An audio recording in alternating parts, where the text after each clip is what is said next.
He chips ice off the hull at 3 a.m., hands bleeding while the other men sleep, not because anyone ordered him to, but because the ship will sink by morning if he stops.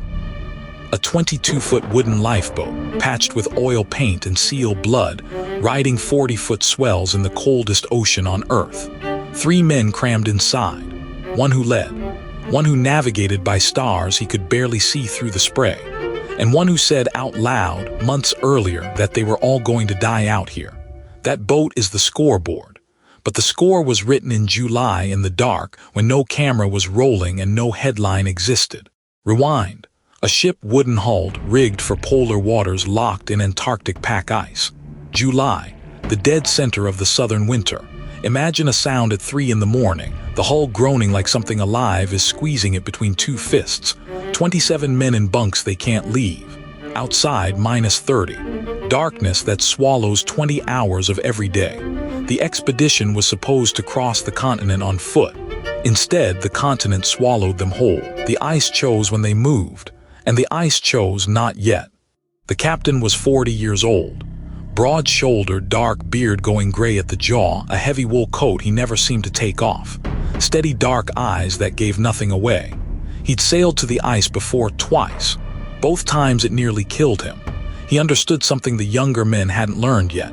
Panic doesn't arrive on a single dramatic day. It seeps.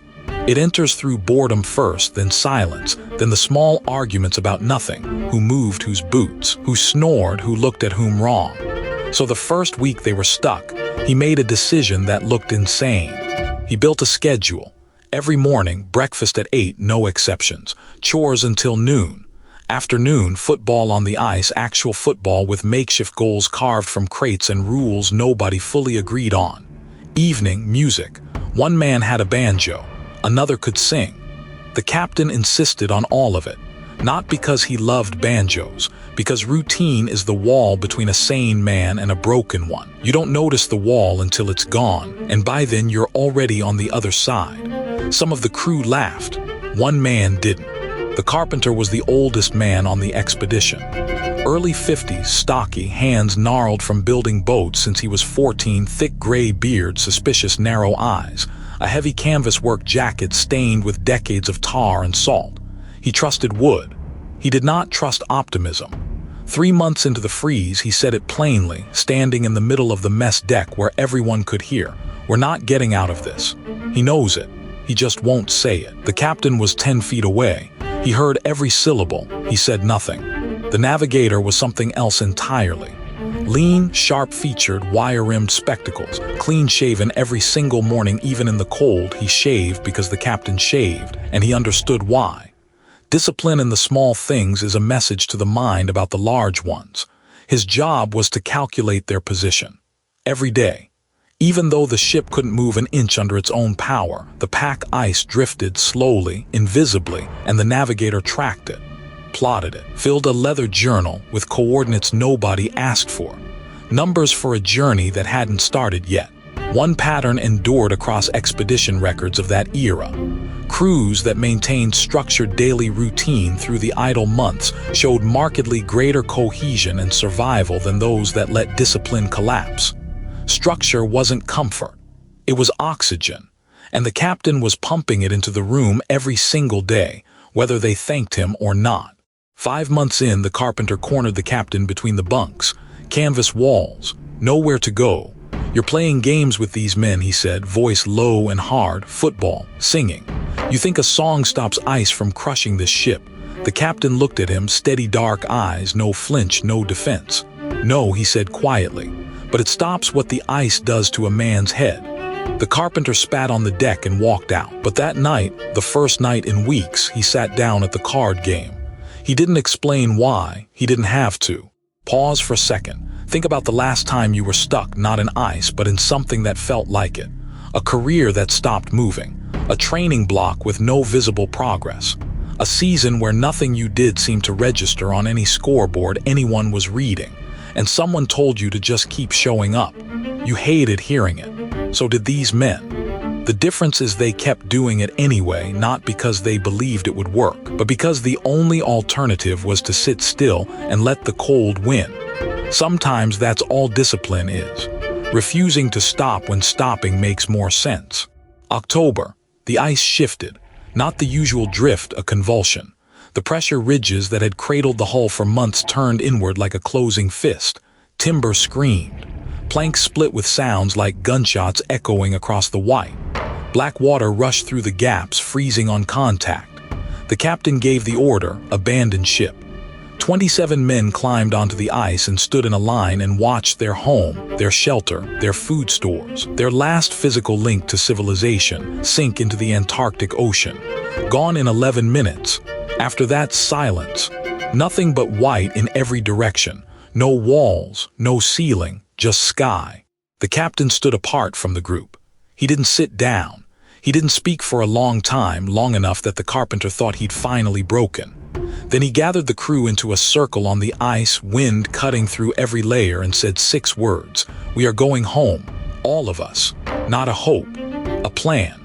Then he pulled off his gloves and handed them to the youngest man in the crew, a 19-year-old whose hands were already turning white. That cost the captain 2 frostbitten fingers by the end.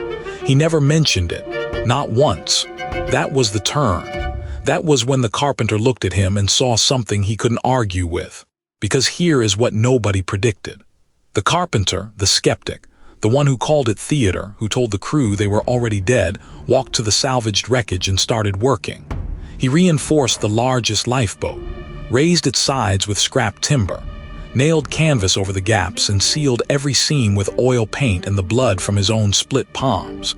He worked for days without stopping, gnarled hands cracking in the cold, gray beard crusted with frost. When someone finally asked him why, he said 5 words: because he gave the gloves. One act of sacrifice unlocked something no tool could reach. And now we're back at the beginning. The patched lifeboat, the Drake Passage, 800 miles of the most violent ocean on the planet. The captain, the navigator, and the carpenter. 3 men who clashed for 10 months, who argued and doubted and resented each other, now holding each other's lives in frozen hands inside a box made of scrap wood and stubbornness. The navigator did what he'd quietly trained for every single silent day on the ice. He shot the sun through a 4-second gap in the clouds and calculated their heading. Those daily coordinates nobody asked for. They were the only map that existed. 17 days. 17 days of waves taller than buildings, of bailing freezing water with a cooking pot, of ice forming on the rigging so thick the boat nearly capsized twice in the night. They didn't sleep. They couldn't. They reached the island but landed on the wrong side, a wall of unmapped mountains between them and the only whaling station that could launch a rescue. No path, no climbing gear, no rope. The captain, the navigator, and one other man crossed those mountains on foot. 36 straight hours of walking through ice and rock.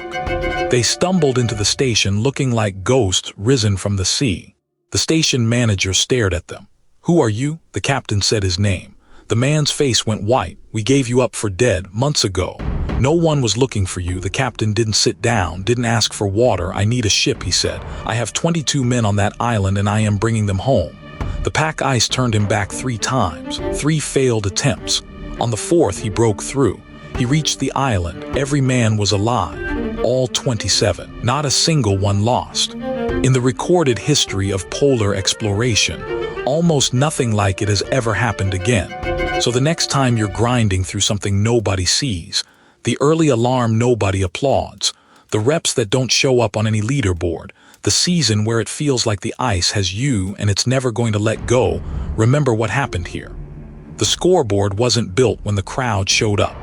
It was built in July, in the dark, in the monotony that felt like nothing was happening. Every session in silence is a deposit into an account only pressure can open, and pressure always comes. If you're in your own version of July right now, doing work nobody is clapping for, this one was for you. 27 men, 10 months, no rescue coming, no signal sent, no audience watching, and every single one of them walked off that ice because 3 men who couldn't stand each other chose to build something in the cold when it would have been easier to break. The loudest victories are silent in their construction. The ice doesn't care who's watching, and neither does the man still standing on it. Tomorrow, the woman who trained for a race that didn't exist yet. I'm Cole. Subscribe, a new story like this every evening.